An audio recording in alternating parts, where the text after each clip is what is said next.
Hi, Mel. Hi. How are you? Good. How are you? Good. Good. I sent you an email this week. Oh, was it Tuesday, Wednesday? And you got my email about coming out today. Thank you. I know you like me to email, so I've been trying to do that more. Yeah. And I know we talked a lot last week about zoning and some of the things we were going to do and some of our strategies, but I wanted to give you the official tips for teachers. Oh, okay. Zoning in preschool classroom. And this is from the Head Start website. Okay. Which is a really great, and it kind of talks about the different areas that are really important for zoning, which we went over a lot of that and how to do different things. So I'd like to go over that just real quick so we can kind of do our coaching on topic today. Yeah. I know it sounded like we kind of had a plan. We kind of worked on that sheet, the strategy skill sheet, and didn't, I want to kind of review that today and stuff too. This was the one I sent that was kind of the work in progress and stuff. So we talked about our goal to have that when you circulate the classroom, your staff will be able to tell you what they're working on with the students at that time. Right. One of the things I'd like to say when I was in here this afternoon, just about, it's funny, the more I've been watching and coming in, you have a real good grasp with your staff. You really do. I mean, even being outside, it was almost like, even though you haven't done this officially, a lot of times I see you've done this unofficially with them, and they know what they're doing, and they're working with certain people, and they knew to fall right in. You're like, okay, the little girl would leave the playground, and you're like, okay, you're doing this, and she did it. And so a lot of these things that I think maybe we didn't see really with the teapot tool because it was such a short thing. Right. I've seen more when I've been in here personally. I'm like, okay, Yeah. So I wanted to say that I think that relationship with you and the staff are really great. Like, the more I see, the more I can see that they've kind of, and I don't know if you've done that officially where they know exactly I'm taking the bus, and it's been official responsibilities, or they've kind of just. Well, I think we've made it like for things like bus and things like that. Like I've made it so that I'm like, no, like Taylor needs to be with this kiddo. Perfect. When we go outside. She needs to be with me, and then Debbie needs to take these kids to go to the bus, and there are some official things, but for other things we've kind of just been like, like the situation with the little friend who didn't want to come in. I was kind of like, okay, and I think sometimes I'll say to the kids like, okay, well then you can wait with Miss Taylor until you're ready, right? And that kind of like gives them the indicator of like, oh, okay, I'm staying with her this time. And they get that, and they respect you for that, and I think they actually showed a lot of strengths. Like, I was really impressed. I was, and like I haven't, and every time I come in, I'm like, oh, it's kind of flawless. It's interesting.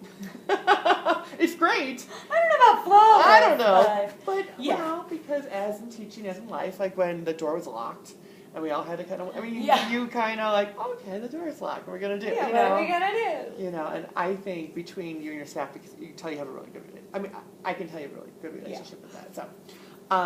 So just the strategy sheet we're still working on. I'm just going to mark these off, Molly, so I don't forget. I can go over everything. Summarize code. So I think, like what we talked about the last time, just, I think the important things with zoning is to make sure everyone knows what they're doing in the classroom, to make it keep on working flawlessly, and it seems like you've been doing that in a lot of ways, and just continuing to do that. I know one of the topics they talked about with this is it says, zoning helps all staff members become more efficient and effective in completing tasks, which, like I said, we think they can do that. And then with zoning, the classroom tasks can rotate through various staff members. And we talked a little bit about that last week. I don't know if we really came up with a decision. Do you think rotating them back and forth is good, or keeping them the same? Like having Debbie always work with one or two people? I think probably rotating them might work better, because I kind of don't want to burn them out, Right. No, I think that's a key thing. One of the things that I thought about this week, and I know with holidays coming up, we talked about giving them copies of the IEPs or the goals they're working on. What do you think of that? Have you thought more about that idea, or you want to just maybe wait? Maybe wait till after the holidays. I think it might kind of overwhelm them a little bit right now. And then I definitely think after the holidays, but I don't know if maybe, I just thought more about, I think it'd be good for them to know it eventually, but I think you guys are so busy right now with Fridays with the test and stuff. Honestly, I thought I'm like, well, maybe we could do some things on Fridays where I could come in when I'm not with Cindy and maybe help, because I don't want to make more work for you. I want to help you to help encourage them to know more about the objectives. So if it's a time that you're busy and I could work with them and be like, hey, let's grab the IEPs and get the goals together. I'm great with doing that. Yeah. You know, if that would help. I don't want to step on anyone's toes either. I just want to think about that. If that would help them, I don't know if they would listen or they'd want that. I think once they're refreshed and rejuvenated after the holidays, I know. I think, like I said, or not like I said, like you said, Yeah. I think this is such a busy time of year. I think everyone's kind of exhausted. And that's why I wasn't going to plan on coming back in again until no. after the holidays. Yeah. But I think too, I know this is like, I think we talked the last time that this is something that we started doing in Dr. Mary Beth's class last spring, where we assigned, it didn't go that great, I'll be honest, but we did have the paras assigned different goals they had to work on and make, Yeah. and I think it helped. I think it helped to an extent. I know I did that back in my classroom too. Yeah. I did that in my classroom then because I had some real issues with my paras. You kind of Not doing stuff. Like I really watching, I was like, wow, there's some good stuff going on here. But I had some of my paras who didn't get along well. Yeah. And I had to really define their roles.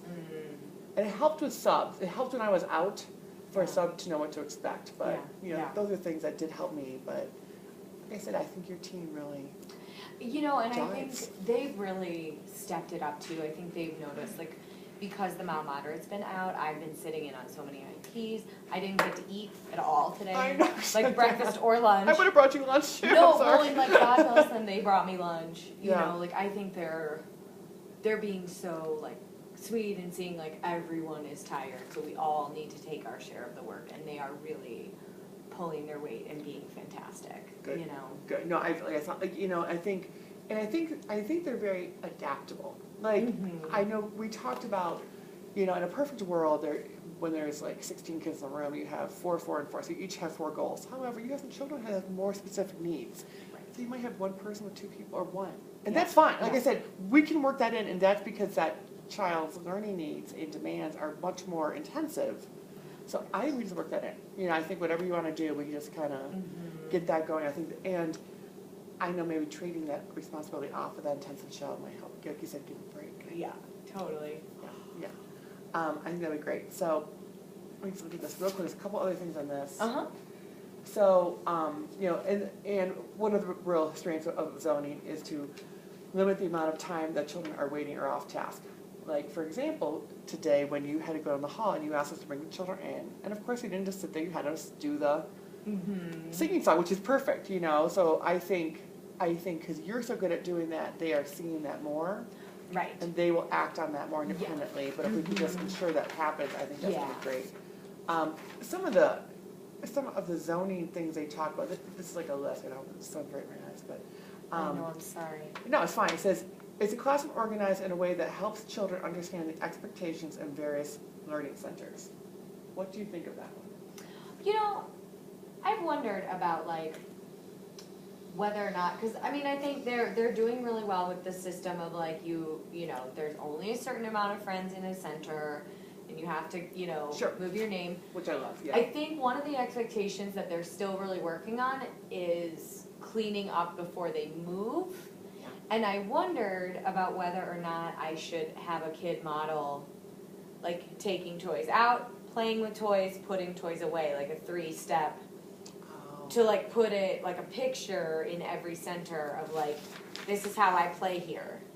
Perfect. I wonder if that would help, because I don't like going around and policing like, okay, who was last in the house, they need to come back and clean. Sure. Because it's not purposeful. If they've been out of the center for 5 minutes, they're like, what do you mean I didn't make that mess? Yeah. Because they don't remember. They're like, once it's out of there, it's silly. So I wondered about that, like if we need boards in every center, like just, even under the little center sign-in things. Right. We can put it right under there, like this is how we play here.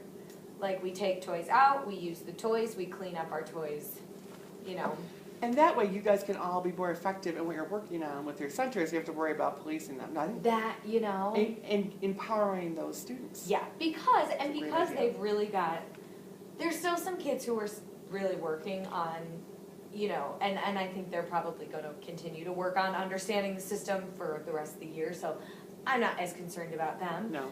But I think most of our kids have the system down, so we could add another layer to it. Okay, now we need to remember our expectations of, because they do well with playing together, they're doing well with like sharing and turn taking, and I think, you know, one sort of piece of the puzzle is that policing of the room that it's silly to do when they can do it, they just need reminders. I think, you know what, I think even we could back up and do this as our key zoning thing, and I'll tell you what, that sounds really good to me. And then maybe if we wanted to in the future go into the more, you know, because I think a lot of what we were talking about and the heavy responsibility they're already doing. Yeah. This one though, I agree, because the next one, are boundaries or dividers low enough to allow adults to see? They are now. Like I've been seeing that. We changed things around. We did the pictures for the classroom. Right. And I think now to, like you said, I think those Kind things of are beef it up a little understanding. bit, you know? Let's have them take that responsibility back.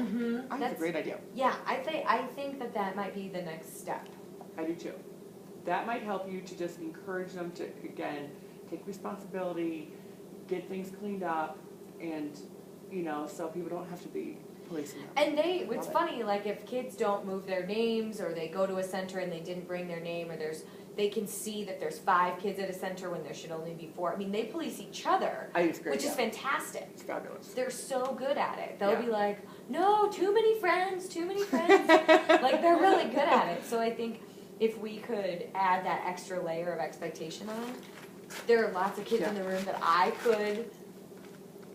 know will police their friends. And so I can go and work with, you know, kids that I need to be. And adding that extra visual support, because we have some visual supports, but let's add another one. Yeah. I think it's a great idea.